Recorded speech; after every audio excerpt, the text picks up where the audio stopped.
So, ganito ang buhay namin dito sa probinsya. Ayan.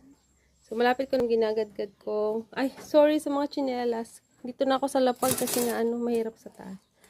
So, ayan. Ginagadgad ko kamoting kahoy. Tapos, ito yung part 2. Tapos, iyon is papamigay na lang nila. Tapos, mag-harvest ulit. Ako yung kumuha nito eh.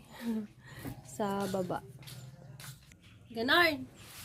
So, ganito tayo dito sa probinsya. Yan. Don't mind the don't mind the sinampay. Yan. Dami ko na pong nagawa.